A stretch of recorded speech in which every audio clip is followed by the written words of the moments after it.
मित्रों, किसी ने क्या खूब कहा है, पूरी धरा भी अगर साथ दे तो कुछ और बात हो, तू जरा भी अगर साथ दे तो कुछ और बात हो।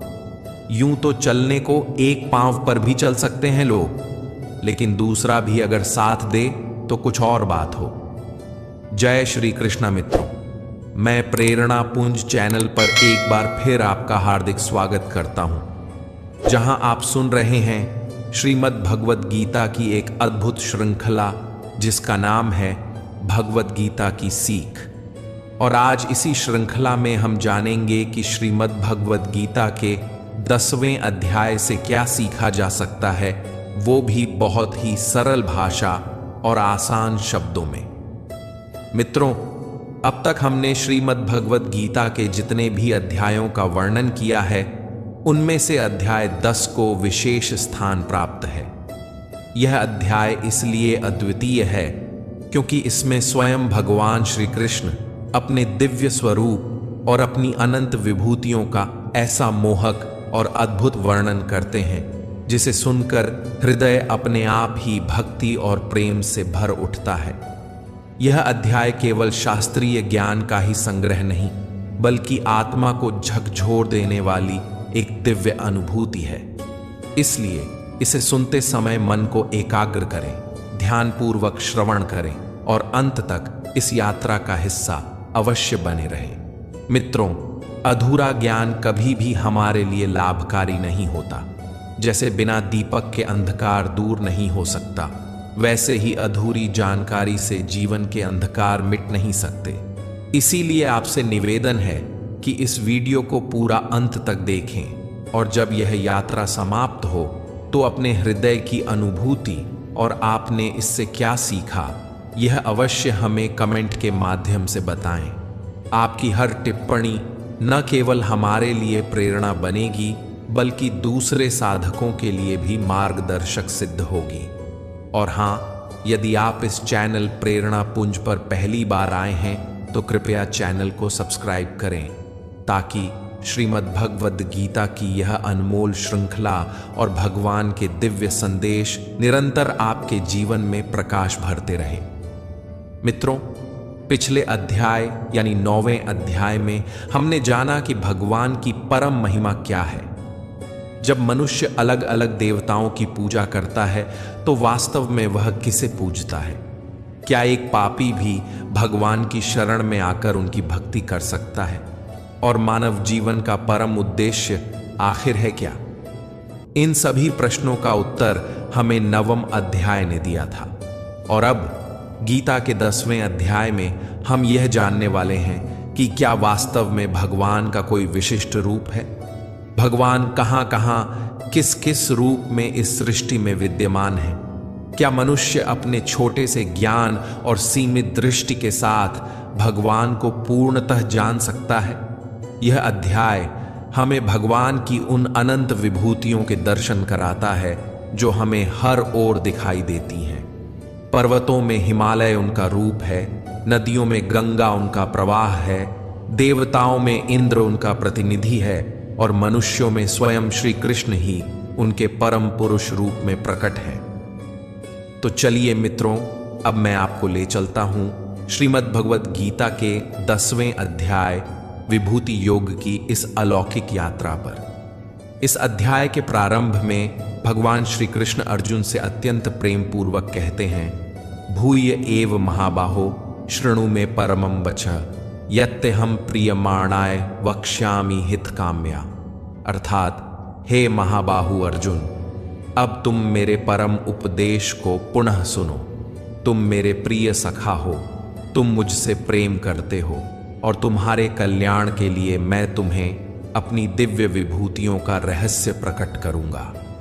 मित्रों, इस श्लोक में भगवान श्री कृष्ण अर्जुन से अत्यंत करुणा और स्नेहपूर्ण भाव से कहते हैं, हे अर्जुन, अब तुम मेरे उन परम रहस्यमय वचनों को पुनः सुनो जो तुम्हारे कल्याण के लिए ही हैं। भगवान यहां पुनः सुनो शब्द का विशेष प्रयोग करते हैं, क्योंकि जब तक साधक उस परम धाम तक नहीं पहुंचता, तब तक उसके मार्ग में गिरने, डगमगाने या मोह माया में फंस जाने का खतरा बना ही रहता है।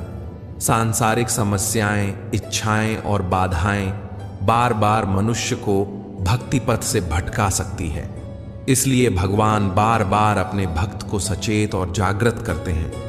जैसे एक माँ अपने छोटे बच्चे को बार बार सावधान करती है कि वह गिर न जाए, वैसे ही भगवान अपने प्रिय भक्तों को बार बार चेताते हैं कि वे अंतिम लक्ष्य की ओर स्थिर रहें। भगवान आगे कहते हैं, मेरे जन्म और मेरे स्वरूप को कोई नहीं जानता, न तो स्वर्ग के देवता और न ही महानतम ऋषि मुनि मेरी उत्पत्ति या मेरे वैभव को समझ सकते हैं। इसका कारण यह है कि मैं स्वयं उन सब का कारण हूं। देवता, ऋषि और समस्त प्राणी मेरे ही भीतर से उत्पन्न हुए हैं। जैसे सूर्य से प्रकाश निकलता है परंतु प्रकाश सूर्य को नहीं जान सकता, वैसे ही संपूर्ण सृष्टि मुझसे प्रकट होती है पर मेरी दिव्यता को पूर्णतः समझ नहीं सकती। इस अध्याय में भगवान श्री कृष्ण अपनी भव्य, अनंत और दीप्तिमान महिमा का ऐसा अद्भुत वर्णन करते हैं जिससे अर्जुन अपने मन और बुद्धि को केवल भगवान पर केंद्रित कर सके। नवम अध्याय में श्री कृष्ण ने प्रेममयी भक्ति योग की व्याख्या करते हुए अपने कुछ वैभवों का उल्लेख किया था, किंतु यहाँ दशम अध्याय में वे और भी विस्तृत रूप से अपनी अनंत विभूतियों का वर्णन करते हैं ताकि अर्जुन के हृदय में गहरी श्रद्धा, दृढ़ विश्वास और परम प्रेम का उदय हो। श्री कृष्ण बताते हैं कि वे ही इस सृष्टि में प्रकट प्रत्येक अस्तित्व का मूल स्रोत है। जो गुण मनुष्यों में दिखाई देते हैं, बुद्धि, बल, तपस्या, सहनशीलता, करुणा, सत्य, धैर्य, वे सब उन्हीं से प्रकट होते हैं। 7 महर्षि, सप्तऋषि, 4 महान ऋषि सनक, सनंदन, सनातन और सनत कुमार और 14 मनुओं का जन्म भी उनके ही मन से हुआ है। इन्हीं महर्षियों और मनुओं से आगे चलकर समस्त मानव जाति की उत्पत्ति हुई। जो साधक यह समझ लेता है कि संपूर्ण सृष्टि का उद्गम और आधार भगवान ही है, वह पूर्ण निष्ठा और अटूट श्रद्धा के साथ उनकी भक्ति में तल्लीन रहता है। ऐसे भक्त केवल स्वयं का ही उद्धार नहीं करते, बल्कि उनकी वाणी और आचरण से दूसरों का भी कल्याण होता है। वे भगवान की महिमा का गुणगान करके मानसिक शांति और आत्मिक संतुष्टि प्राप्त करते हैं और साथ ही अन्य लोगों को भी भक्ति पथ पर प्रेरित करते हैं। भगवान कहते हैं, जो साधक अपने मन और बुद्धि को पूर्णतः मुझ में एकीकृत कर लेता है, मैं स्वयं उसके हृदय में स्थित होकर उसे दिव्य ज्ञान प्रदान करता हूं। यह दिव्य ज्ञान उसकी बुद्धि को प्रकाशित करता है, मोह के अंधकार को मिटाता है और साधक को सहजता से मेरी प्राप्ति की ओर अग्रसर करता है। मित्रों, जब भगवान श्री कृष्ण की अनंत महिमा और विभूतियों का वर्णन अर्जुन ने सुना तो उसका हृदय भक्ति भाव से भर गया। अर्जुन ने बड़ी ही विनम्रता और श्रद्धा के साथ भगवान से कहा, हे प्रभु, अब मुझे पूर्ण रूप से ज्ञात हो गया है कि आप ही इस समस्त सृष्टि के परम स्वामी हैं। आप ही सबके नियंत्रक हैं, आप ही आदि हैं, आप ही मध्य हैं और आप ही अंत हैं। अर्जुन ने यह स्वीकार किया कि श्री कृष्ण का स्वरूप किसी साधारण मनुष्य का नहीं, बल्कि संपूर्ण ब्रह्मांड के परम ईश्वर का स्वरूप है। इस गहन अनुभूति से अभिभूत होकर अर्जुन भगवान से विनती करते हैं कि वे पुनः अपनी अद्वितीय और अनुपम महिमा का विस्तार से वर्णन करें, क्योंकि उनके वचनों को सुनना अमृतपान करने के समान है। जैसे कोई प्यासा व्यक्ति निर्मल जल पीकर तृप्त होता है, वैसे ही अर्जुन भगवान के वचनों को सुनकर तृप्त हो रहे थे। श्री कृष्ण मुस्कुराते हुए अर्जुन को बताते हैं कि वे ही सभी का आधार हैं, चाहे वह कोई जीव हो, कोई देवता हो, कोई महर्षि हो या संपूर्ण सृष्टि हो। सब कुछ उन्हीं से प्रकट हुआ है और उन्हीं में विलीन हो जाता है। वे ही समस्त सौंदर्य, वैभव, शक्ति, ज्ञान और समृद्धि का महासागर हैं। यदि हम संसार में कहीं किसी अद्भुत तेज, अनुपम सुंदरता, असाधारण शक्ति अथवा किसी महान विभूति का दर्शन करते हैं तो हमें उसे अलग नहीं समझना चाहिए, बल्कि यह जानना चाहिए कि वह सब भगवान की ही झलक है, उनकी ही विभूति का एक अंश है। श्री कृष्ण समझाते हैं कि जैसे सूर्य की एक किरण संपूर्ण जगत को प्रकाशमान कर देती है, वैसे ही उनके दिव्य स्वरूप का एक छोटा सा अंश भी असंख्य लोकों को आलोकित करता है। वे कहते हैं कि जिस प्रकार आकाश गंगा में असंख्य तारे और ग्रह सूर्य से अपनी ऊर्जा प्राप्त करते हैं, उसी प्रकार संपूर्ण जगत उनसे अपनी शक्ति और जीवन प्राप्त करता है।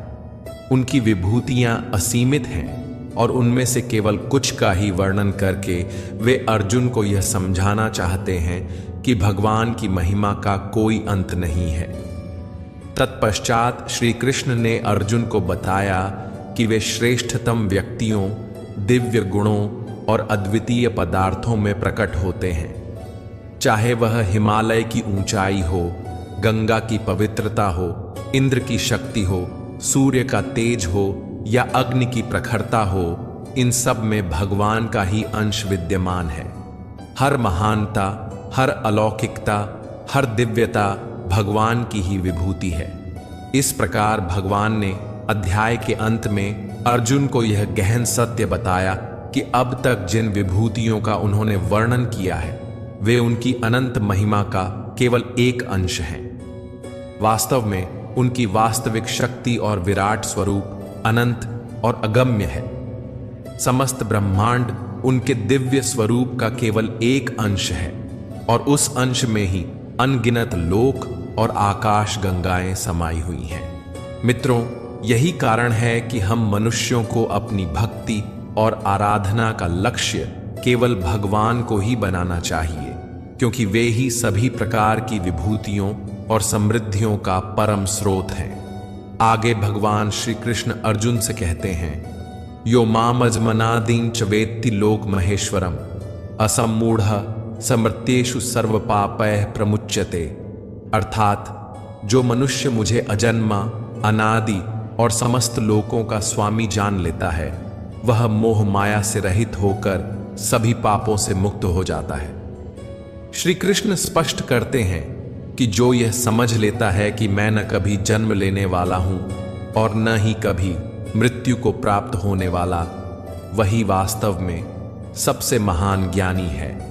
ऐसा ज्ञान ही उसे सांसारिक बंधनों से मुक्त कर मोक्ष की ओर अग्रसर करता है।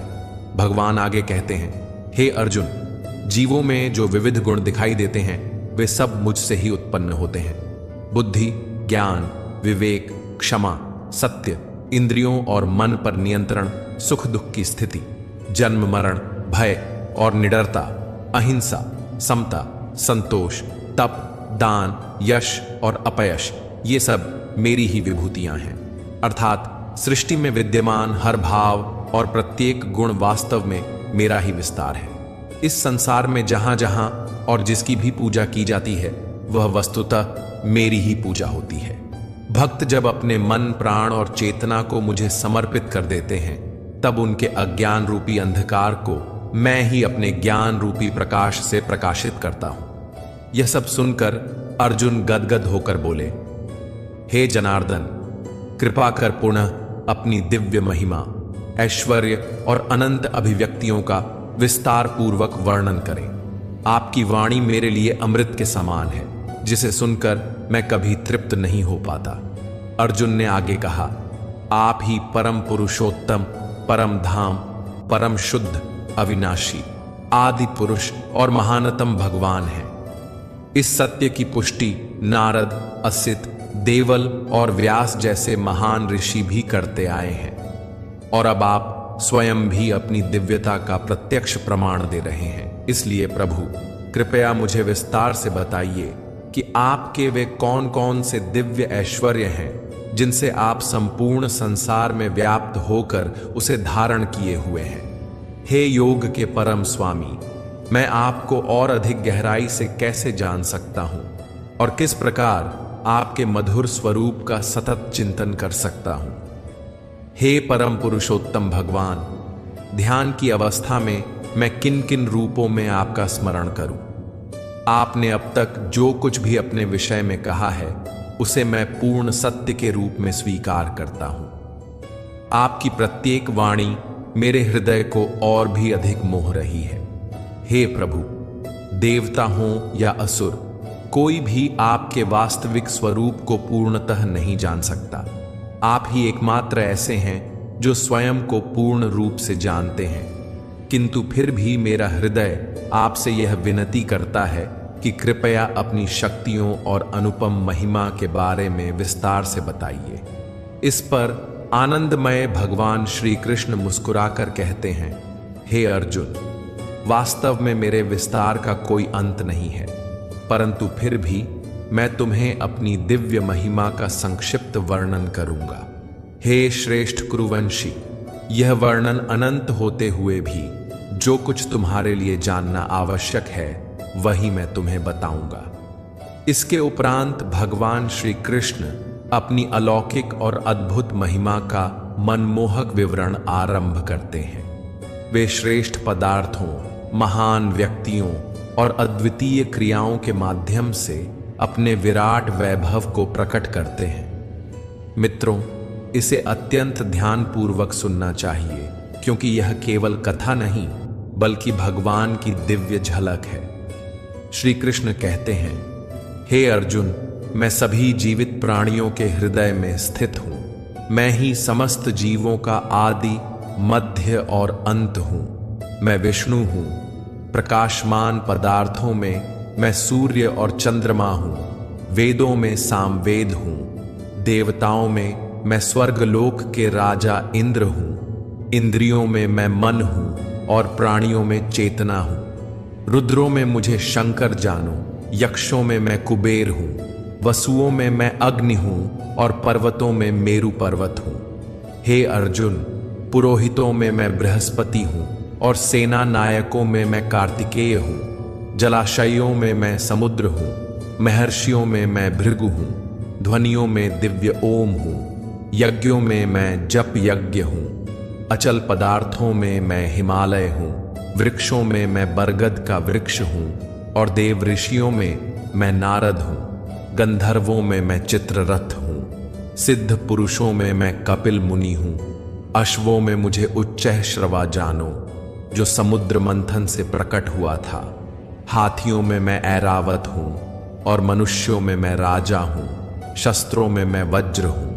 गायों में कामधेनु हूं। संतति के समस्त कारणों में मैं प्रेम के देवता कामदेव हूं और सर्पों में वासुकी हूं। जलचरों में मैं वरुण हूं। पितरों में अर्यमा हूं और नियमों के नियामकों में मैं यमराज हूं। दैत्यों में मैं प्रहलाद हूं और दमनकर्ताओं में मैं काल हूं। पशुओं में मैं सिंह हूं और पक्षियों में गरुड़ हूं। पवित्र करने वालों में मैं वायु हूं। शस्त्रधारियों में मैं भगवान श्री राम हूं। जलीय जीवों में मैं मगर हूं और नदियों में गंगा हूं। हे अर्जुन, मुझे ही समस्त सृष्टि का आदि, मध्य और अंत जानो। सभी विद्याओं में मैं आध्यात्म विद्या हूं और सभी तर्कों में मैं तार्किक निष्कर्ष हूं। मैं सभी अक्षरों में प्रथम अक्षर ओमकार हूं और व्याकरण के समासों में द्वंद्व समास हूं। मैं शाश्वत काल हूं और सृष्टिकर्ताओं में मैं स्वयं ब्रह्मा हूं। मैं सर्वभक्षी मृत्यु हूं और भविष्य में उत्पन्न होने वाले समस्त अस्तित्वों का मूल भी मैं ही हूं। स्त्रियों के श्रेष्ठ गुणों में मैं कीर्ति, समृद्धि, मधुर वाणी, स्मृति, बुद्धि, साहस और क्षमा हूं। सामवेद के मधुर गीतों में मैं ही मुख्य साम हूं और छंदों में मैं गायत्री मंत्र हूं। 12 मासों में मार्गशीर्ष और ऋतुओं में पुष्प खिलाने वाली वसंत ऋतु मैं ही हूं। छल करने वालों में मैं जुआ हूं और तेजस्वियों का तेज मैं ही हूं। विजेताओं की विजय, संकल्पकर्ताओं का संकल्प और धर्मात्माओं का धर्म भी मैं ही हूं। याद रखो, वृष्णि वंशियों में मैं स्वयं कृष्ण हूं और पांडवों में अर्जुन हूं। ऋषियों में मैं वेद व्यास और महान विचारकों में शुक्राचार्य हूं। अराजकता को रोकने वाले साधनों में न्यायोचित दंड मैं हूं और विजय की आशा रखने वालों में उनकी उचित नीति भी मैं ही हूं। रहस्यों में मौन और बुद्धिमानों में विवेक मैं हूं। हे अर्जुन, मैं सभी प्राणियों का मूल बीज हूं, क्योंकि कोई भी चर या अचर मेरे बिना अस्तित्व में नहीं रह सकता। मेरी दिव्य विभूतियों का कोई अंत नहीं है। मैंने जो कुछ कहा वह तो केवल मेरी अनंत महिमा का एक संकेत मात्र है, जिसे भी तुम सौंदर्य, ऐश्वर्य या तेज के रूप में देखते हो। समझ लो कि वह मुझसे ही उत्पन्न है, किंतु वह मेरे तेज का केवल एक अंश मात्र है। मित्रों, इस अध्याय के अंतिम श्लोक में भगवान श्री कृष्ण अर्जुन से कहते हैं कि हे अर्जुन, इस प्रकार के विस्तृत ज्ञान की आखिर आवश्यकता ही क्या है? मुझे संपूर्ण रूप से जान लेना न तो संभव है और न ही तुम्हारे लिए आवश्यक है। इतना मात्र समझ लो कि मैं अपने एक अंश मात्र से ही संपूर्ण सृष्टि में व्याप्त होकर उसे धारण करता हूं। यह असीमित संसार तो केवल मेरे छोटे से अंश से ही संचालित होता है। अब सोचिए मित्रों, भगवान स्वयं कहते हैं कि ऐसा कोई स्थान, कोई कोना, कोई क्षण नहीं है जहां उनका अस्तित्व न हो। इस संसार की हर धड़कन, हर श्वास, हर कण कण में भगवान का वास है।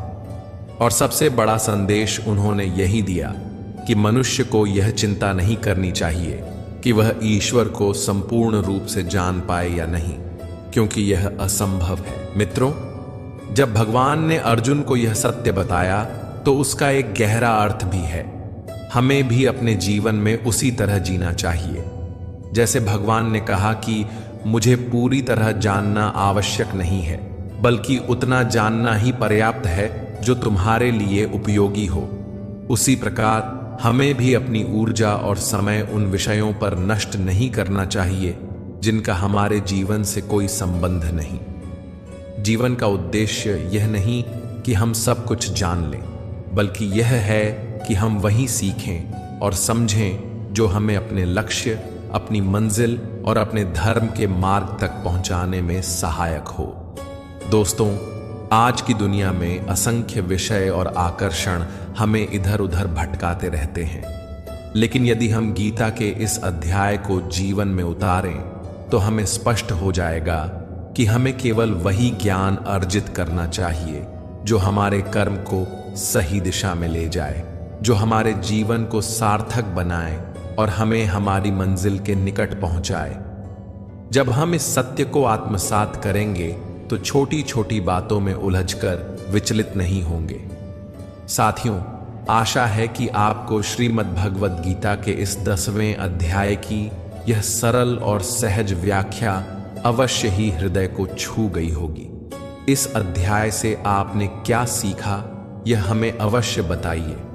आपकी प्रतिक्रियाएं ही हमें और प्रेरणा देती हैं। और यदि इस व्याख्या में मुझसे कोई त्रुटि या गलती रह गई हो तो मैं हृदय से क्षमा चाहता हूं।